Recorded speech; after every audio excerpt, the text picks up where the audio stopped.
get her to kind of chill out. Sorry, I just hit the record there. Okay. I'm trying to get her to chill out, but she's in a mood today where she wants to hang out. So I'm glad That's you're all okay good. with that. Yeah, I love cats. I love them. Oh, good. Good. Thank you so much for your time today. I appreciate it. This is a podcast called Dope Nostalgia, where we talk about everything 90s and what people who had hits in the 90s are doing today. Okay. So is it okay if I use any of this video for our YouTube channel as well, just to Sure. promote the episode? Yeah, no problem. Okay. Thank you. So you and your brother, right, founded the band Toby. That's Yes. correct? Yes. Is your whole family musical?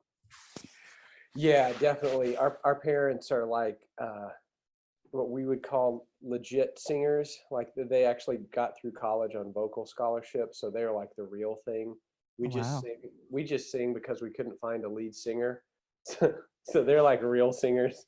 Oh, geez. But yeah, it was one of those households where it's just there was always music and things like that. But you know, having parents like that, they do give you like little tips along the way that you kind of remember that definitely do pay off.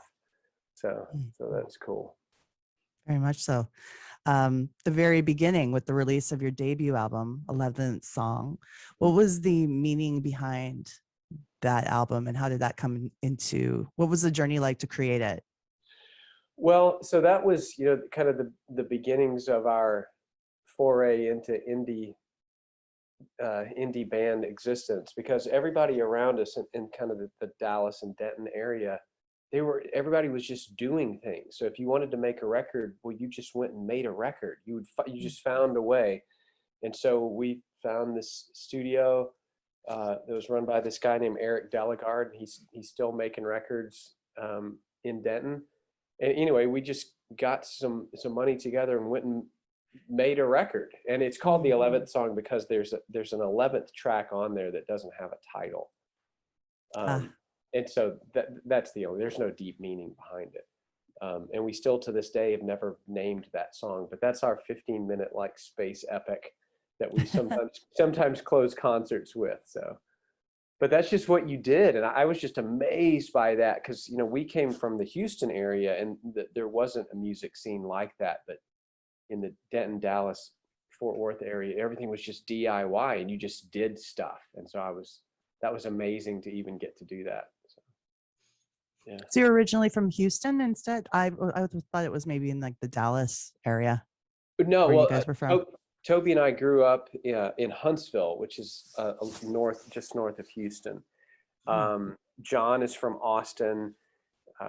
Clay and Kirk are more from the Dallas area, but we all met up at the University of North Texas, which is in the Denton, Dallas, Fort Worth area. Okay. Yeah. So we always say the band is from Dallas, but all of us are not actually from here. Okay. Well, yeah. I don't know if I mentioned that I'm from Canada. This is a Canadian, and we're in a province called Alberta, which is very much called the Texas of Canada. I love that. That's awesome. So what constitutes people saying that, do you think? Like what makes the number one reason is the oil industry, but I think it's also has to do with like just a lot of the same type of values and like the farming industry, agriculture, things like that. Sure. That this would be considered. The rugged individualism, all that stuff. Yeah. Sure. Okay, I love that. Yeah. Now, the album Home that came out in 94, how did you make that transition during that time from your record labels from Brando to Interscope? Well, it was really the same thing. It was just time for us to make a record. So we just we actually got this club owner to like co-sign on a loan. We got a loan for $5,000. And we went to the studio and we only spent $2,500. And so we paid back the loan really quickly, and it really messed up because my name was on the loan. And so it really messed up my credit for a while because we paid it off really quickly. I didn't realize that banks don't like you to do that. But anyway, so we made that record, and that's the one that started getting a lot of airplay and stuff like that. And so Interscope, when they signed us, they just stamped Interscope on it and put it right back out. But it was just another indie record we had made. And if we hadn't gotten signed by that point, we would have just probably made another record, and that's just what you did. Mm-hmm. But it is a testament again to that indie mentality, that we were just going to do it, and in doing so, in doing it in that way, like a lot of times when you get a record deal, well, you get signed, and then you spend most of the money that they have given you making a record, right? Right. But for us, we already had this made. We remixed a couple of songs, but in general, so we got to, pocket. We had made the right investment, I guess. Let's put it that way.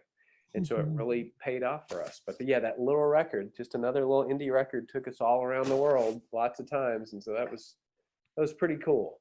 Pretty cool. Absolutely. And I mean, Breakfast at Tiffany's is still a huge, well played song. Like it's always on radio, which I absolutely love this many years after the fact. Yeah. Where do you think the longevity lies in this track? You know, I have no idea. Even when I think about it, it's like, why? I don't really understand why people like it necessarily. Mm, But the longevity thing is really interesting. There's a DJ here in Dallas. His name is Redbeard, I've heard and of him. Yes. he's the legend. Okay. Yeah. Well, he sat me down, and this was right before we got our record deal, or right after we had gotten our record deal, and we were doing a little interview, and he said, this one's going to be evergreen, right? And I went, I don't know what that means. He said, there are songs that are hits, and hits come and go. Like they may be here this month and then they're gone. And then there's other songs that are called solid gold. And those are ones that maybe stick around for a while, and maybe they end up later on a compilation. And people know those songs. He said, but then there's these songs, and they're called evergreen in the radio industry. And he said, this one is evergreen. I guarantee it. And I just went, really? He said, yeah. And he said the reason why is because it sounds like it could have come from any era. He's like, this song could have come out in the 60s, and you wouldn't know the difference now. It could have come out in the 60s, 70s, 80s, whatever. And he was dead on right about that, because I'm contacted by young people that have maybe just heard the song, and they know it's not current, but they don't know when it came out. They think, well, maybe it just came out a few years ago, but they don't know that it was in the mid 90s. Yeah.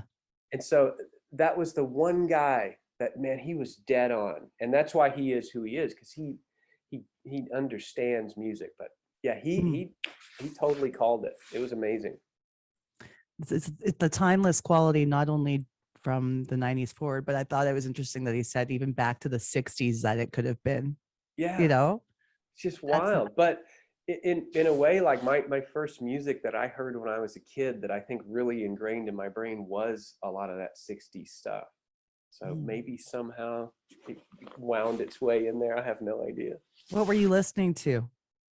When I was a kid, I just remember on the radio, it was very much that California late 60s thing. The Mamas and the Papas, Herb Alpert and his Tijuana Brass. I just remember it seemed like anytime we went into the bank, that was on the radio.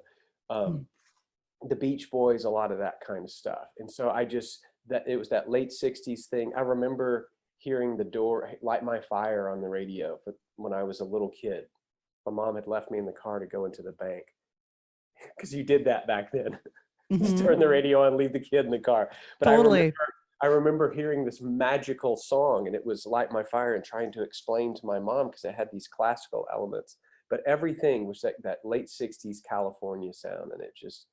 And then later my parents listened to a lot of like singer-songwriter stuff, Simon and Garfunkel and that kind of thing. So yeah, that's definitely ingrained. I could picture Simon and Garfunkel performing the song. Yeah. Wouldn't that be nice? Wouldn't it? Yeah. If you could pick an artist, like maybe more recent artist, to cover one of your songs, who would you pick and what song? Wow. Okay, so that's well heavy. Take your time to think. I can edit. I in a really fun way, I have to admit it would be really fun and funny I don't know. There's so many things now that are kind of atonal or amelodic. I Yeah. don't know. Yeah, you gotta let me think on that a minute. Oh, sure. Yeah. I that's funny. I would, you know what's funny though? It's like several like EDM people have tried to do like a remix of it, Hmm.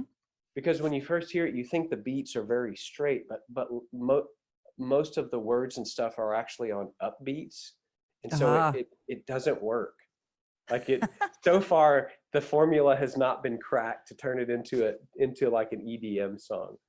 the remix. Yeah, Can't even. you know, now I think I thought it. I think it would just be funny to hear just a pretty straight up cover, like a Taylor Swift cover of like Breakfast at Tiffany's or Home, maybe. Taylor Swift Hmm. might do a lovely version of Home, but yeah, but yeah, that would be really funny to me.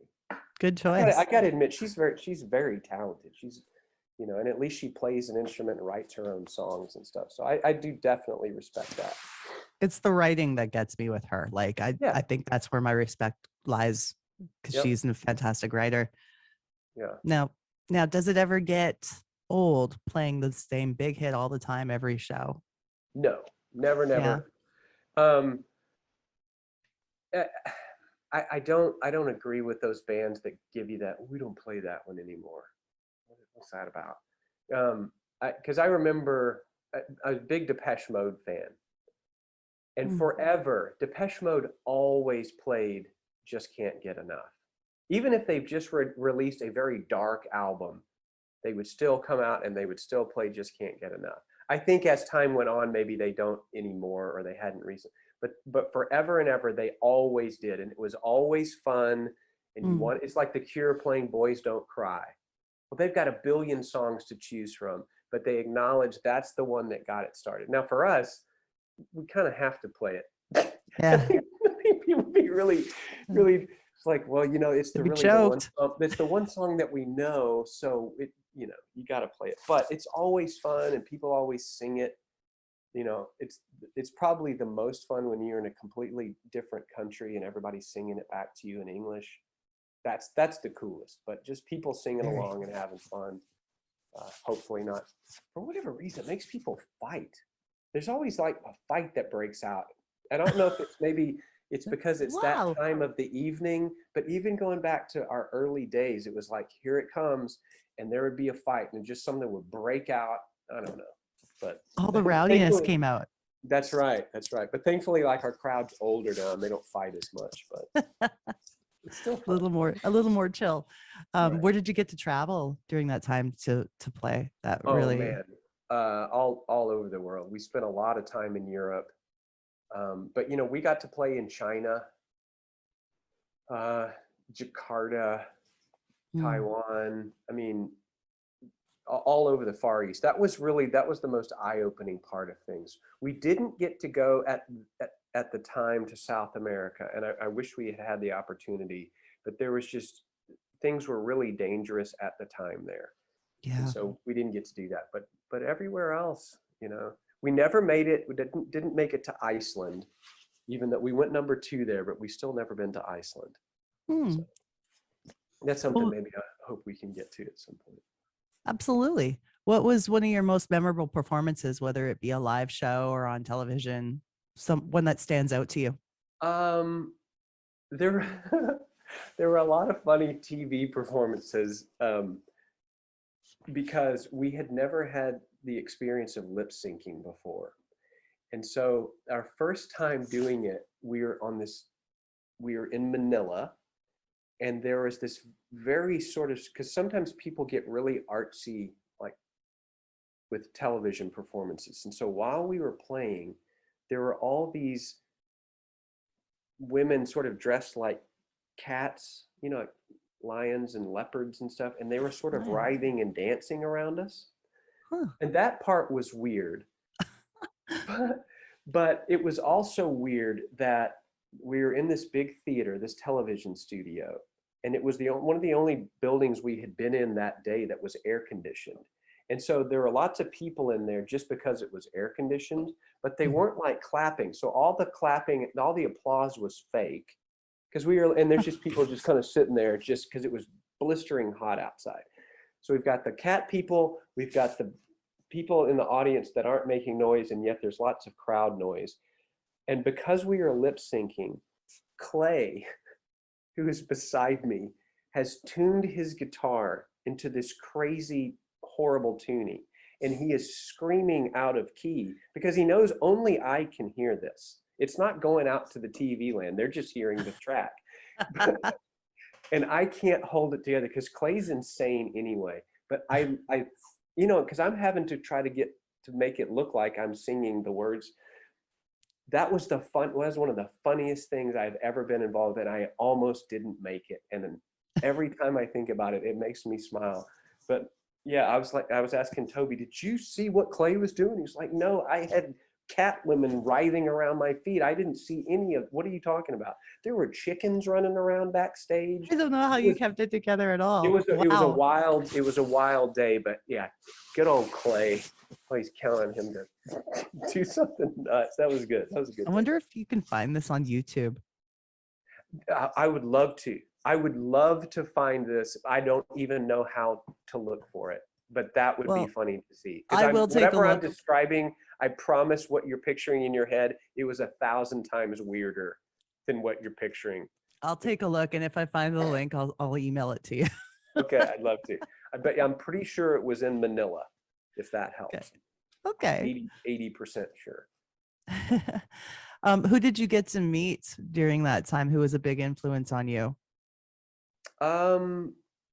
We got to meet Phil Collins when we were on Top of the Pops one time. That was absolutely amazing because he was so, you're afraid to meet people that you look up to, and Phil Collins is a musician's musician, and he's sold 100 million records and stuff, and we're on Top of the Pops together.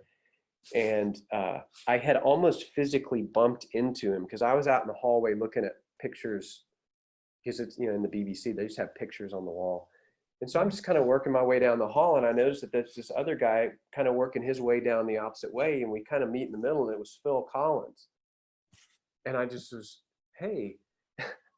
He's like, hey, how's it going? And then we just kind of kept going. And then so I went back to the dressing room, and I sent like our little assistant around, and I said, hey, Phil Collins is on the show today. And she said, yeah, he has a new song out. And this was when we went #1 too. So we had been on there several times. So we went #1 that day. And so we were like, hey, do you think you could see if we could meet him? She's like, yeah, sure. And so she came right back, and she said, yeah, he was really surprised that you would want to meet him. And I was like, what the heck? That's bizarre. And so we go meet him, and we instantly start peppering him with these technical questions. We're like, hey man, we are listening to Seconds Out on the bus, which is Genesis's, that's their second live album. Mm-hmm.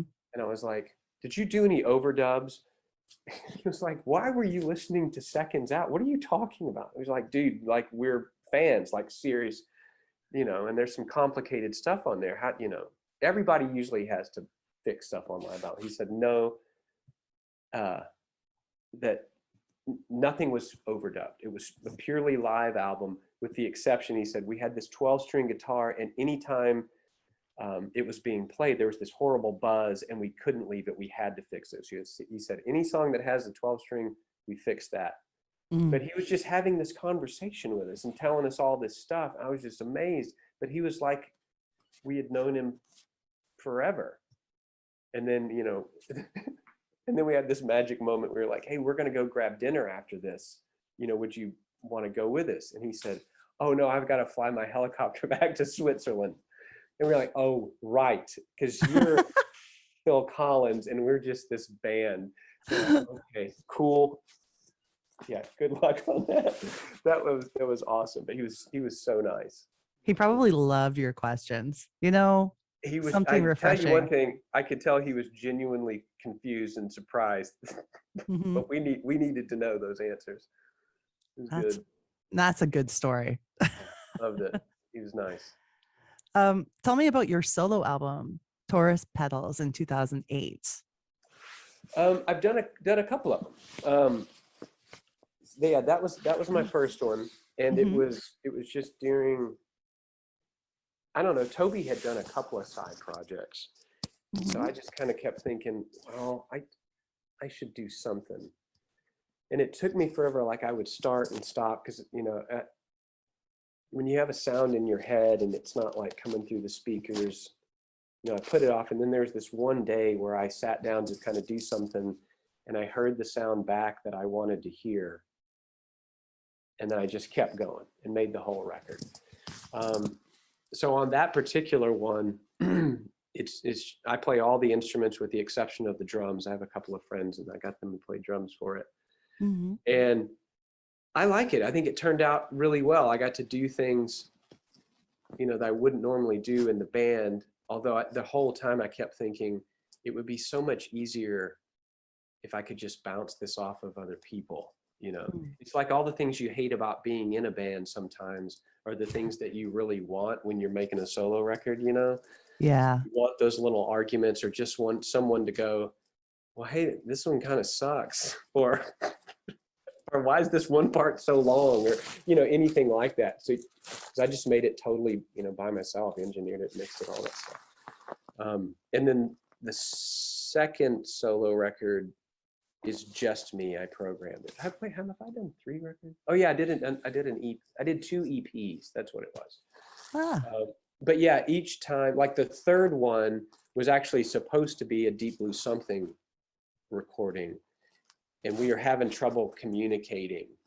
And so since it was taking so long to get going, I just kind of kept finishing the songs, and finally I just said, guys, I think I'm just going to release this. So yeah, it was weird. But yeah, every time I do it, it's always like, yeah, I should just call the guys. It'd be a lot easier. But it is funny that you say that, especially because it's like there's so much freedom involved in doing your own solo work, but then you're like, wait. yeah, and you end up putting on, like on that first record especially, there's a couple of songs that have like 800 instruments on it. You could tell I was just going crazy. The other ones are more, I calmed down a little bit on the other ones. They're fun to make, and they're good as kind of a time capsule of what I was thinking of at the time. What was your favorite album that you made in Deep Blue Something, period? Your personal favorite? I would have to say the Byzantium album, which never really got released. It was released kind of in parts. Like we took a few songs from Byzantium and put them on the self-titled. But Byzantium as a whole record, which I think we're going to try to release on vinyl this year. Oh, good. I think that we had something there. I think it might be 2 or 3 songs too long, but as far as a whole piece, and as far as being able to see, the progression of songwriting, I think it's got something. And it was fun to record because we recorded it. It doesn't sound like it, but we recorded that record mostly live. And it really came across well. So yeah, it was cool. That was a good one. Now, I like to play some clips of the artist music throughout the show. And I always like to ask you, of all the tracks that were album tracks, deep cuts, what would you have wished to have been a single?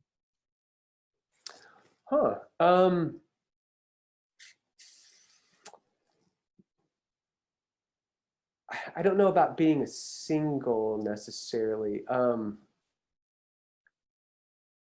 trying to think of actually. Maybe the wording could be basically, that was your favorite song that you Yeah. Daybreak I think Daybreak and a Candle End is my favorite song we've ever done. Just because the arrangement is I find it interesting, and I really like to play it, and it's a difficult song to play.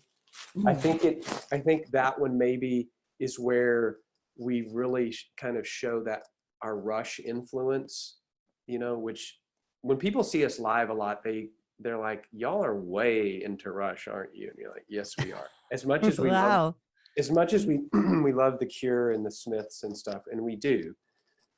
Rush is the kind of that foundation influence, especially I think with John and I. And Daybreak and a Candle End has a lot. It's like if you mashed the Cure and Rush together, it kind of shows up on that song. Okay. There's another song called So Precious, which I think is really fun. And it's the one song that has a little vocal from our drummer, John, on it. So that makes it extra. And that's kind of related to our worldwide travels. So Precious, that could have been a single, I think. And I think that's really fun. Well, I'll play a couple clips of those songs so everybody gets a chance to hear them. All right, cool. And now, when we talk about the 90s, we talk about how the internet came into play during that decade. Did you get involved using the internet in its early stages to promote the band? Not really, just because I don't think anyone really grasped it at the time. I do know this. I do know that the things that showed up later as far as being an issue, like Napster and downloading and all that stuff, I know that impacted us a lot with that before anyone really realized it. Yeah. You know what I'm saying? Like, we were in that perfect window that people were like, I want that song. And people just were downloading the living hell out of it. And people didn't really know. And so that, people don't really realize what that did to the music industry.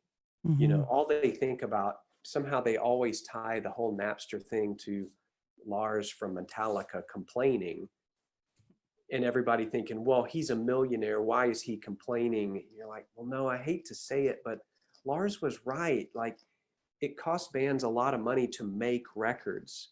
Yeah. And if they don't make that money back, they don't get to make them anymore. And yeah, maybe it's not hurting Metallica that much, but it's hurting these really small bands that really need every single sale. Yeah. So that was interesting. And then another way that we've kind of figured out what had happened during that weird era is when iTunes started selling single, when iTunes was available, because it's weird to think about that at one time it wasn't. But as soon as iTunes existed, Breakfast at Tiffany's was in the top 10. And this was in 2001. Like, whenever, because I remember when the first White Stripes record was out, Fell in Love with a Girl, all that stuff. We were in the top 10 with them. And again, because it's one of those songs that as a new format comes out, people want it on that. And they were like, oh man, I bet we really don't have any idea what that free download period did to us, as far as the millions and millions of sales that were lost. But oh well. Wow. Well, I hope that there's some justice in that coming back around in the way that you got sales after the fact. No, we definitely didn't get sales after the fact because, but things have continued, like with Spotify and stuff. People complain a lot about Spotify, but like we get, Rex at Tiffany's gets on Spotify alone about 1 million plays a week. Wow. Right, which is pretty cool because it does add up over time. So that's a pretty cool thing. And that's why, you mentioned earlier, do you get tired of playing it? It's like, no, we will always be thankful because it affords us a lot of opportunity to do things. Well, yeah, that time flipped the industry on its head completely. So it almost seems to me like an album itself became more of like a commercial for the band, let alone their bread and butter. And then now touring, merchandise, that seems to be where profits are made. Yeah, so, it can be, except for like right now with, I don't know how it is in Canada with the gas prices. It's like touring has become so expensive. I think it may be the wave of the future might be to do a performance and shoot it with video and make it available, like a really high quality performance that people can watch in their homes, with great audio and that kind of thing. So that way, maybe you're not touring, but there's a visual performance of the band. And do you think, obviously, because of the last 2 years, we haven't been able to tour, that this might have changed things for the future and how performances are put out there? I think so. I think there's, because once you get out of that habit, of going to see bands and stuff, scenes change. People get distracted by other things. When you think back to the 90s too, during that time period, the thing that you did when you went out was to just go see a band, right? Like that's what people did. There was a period in the 80s where it was much more dance clubs and stuff. The 90s was, let's go check out a band, and you would just go. And so over time that has changed, and COVID, I think, certainly changed that. Maybe it changes back, who knows? But, Well, I don't think there's anything that can replace the roar of a crowd. Just being in a building with that many fans enjoying the music, I don't think that's replaceable or changeable. It's good to go back to. Yeah. Now let's talk about current projects and shows coming up. Okay. What have you been working on? We've been slowly kind of getting, we had an EP a few years ago. We had a new single year before last called Don't Stop. And I think we all really liked it. That was definitely a COVID thing. I wrote it, and the guys would kind of come by the studio. It was very kind of atypical for the way that we do things, but we wanted to do something. And so I think that that's a very, as I mentioned earlier, it's cool to have songs because it reminds you of a time period. And that was really one of our COVID songs. And then we have another one that's finished and we don't really quite know what to do with it yet. It's called Nothing Really Happens. And so that's waiting. We just remixed a song from Byzantium that never really saw the light of day, called Cherry Lime Ricky. And I'm hoping to get it out because we have some shows coming up this summer. And I think it's a kind of a good summer song. So, fantastic. Yeah, we're kind of always trying to keep things in the pipeline, but everybody's doing stuff. And so sometimes it's difficult to coordinate, to get people out to the studio to do things. But shows are good because, they're on the calendar and you have to show up. We have to rehearse at one point, and then we have to get on the plane or get in the van or whatever it is to get there. So those are always good because we have to be together, and then that's always hilarious and fun. You have a show coming up with Everclear right away. Are you doing a lot of touring with them? Just a few. We've got we do three with Sister Hazel. We got two in Colorado, and then we go up to South Dakota, and then it's us, Everclear, and Sister Hazel. And I think in June we do another one with Everclear and Sister Hazel. So it's just a few shows here and there, but I think that sounds like a pretty fun bill. So yeah. That's a lot of value in that bill, and I think it'll be nice to get back on stage again. Definitely. Yeah, definitely. Where would you tell someone to visit who is a tourist to your hometown? Oh,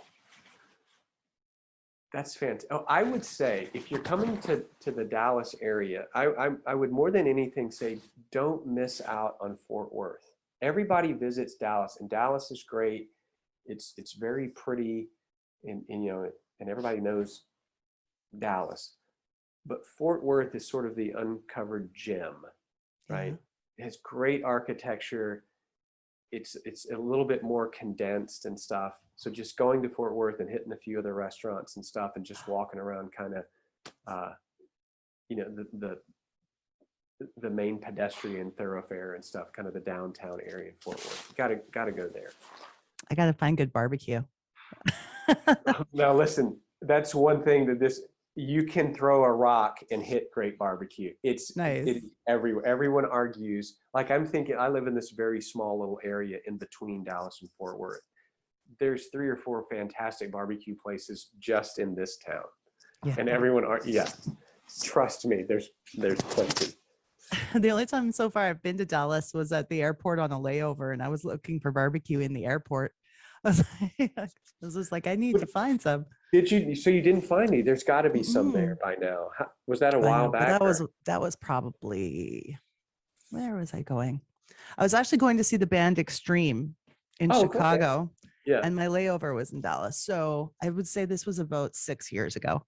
Okay. Well, next time, text me or something. I'll bring some out to you while you're waiting.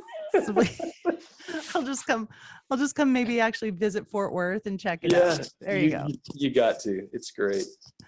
Well, I'm really appreciative of your time today, and it's been a blast talking to you. So it's a lot of fun. Excellent. Thank you.